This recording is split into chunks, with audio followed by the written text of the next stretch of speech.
Gerbiamas pirmininkė, ponios ir ponai, labai nuoširdžiai noriu padėkoti visiems, kurie čia dalyvavote diskusijoje ir parėmėte mano pranešimą. Taip pat noriu padėkoti ir vystomojo bendradarbiavimo komiteto visiems nariam, kurie už pranešimą balsavo vienbalsiai. Noriu dabar paminėti keletą momentų. Naujos valstybės narės.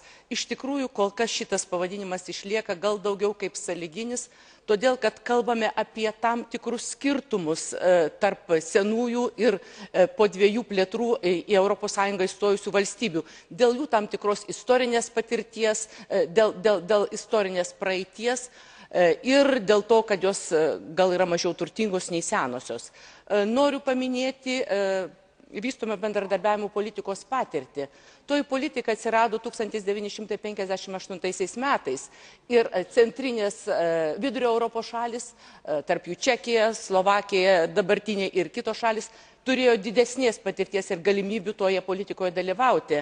Mažiau dalyvavo Baltijos šalis. Tačiau, pavyzdžiui, mano šalis jau dabar teikia okeanologinę pagalbą Mauritanijai, Afrikos šaliai. Taigi, pažanga matoma. Kodėl pabrėžiu rytinę dimensiją, rytų šalis?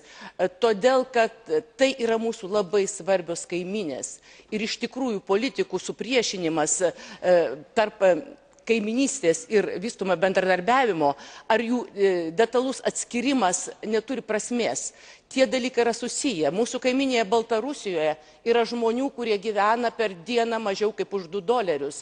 Tai kokiom šalim mes galime priskirti? Jos taip pat yra atsilikę ir jos taip pat reikalauja, prašo paramos ir mes visi norime, kad ir mūsų kaimynai gerai gyventų. Tada iš tikrųjų mes siekime bendrų pasaulinių tikslų. Skurdą mažiname Afrikoje, mes mažiname migraciją, mes didiname gerovę tose šalyse ir keliame jų ekonomiką, leidžiame joms kovoti ir su lygomis, ir tapti savarankiškomis valstybėmis.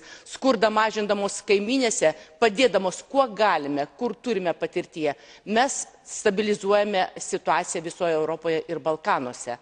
Ačiū visiems už diskusijas ir paramą.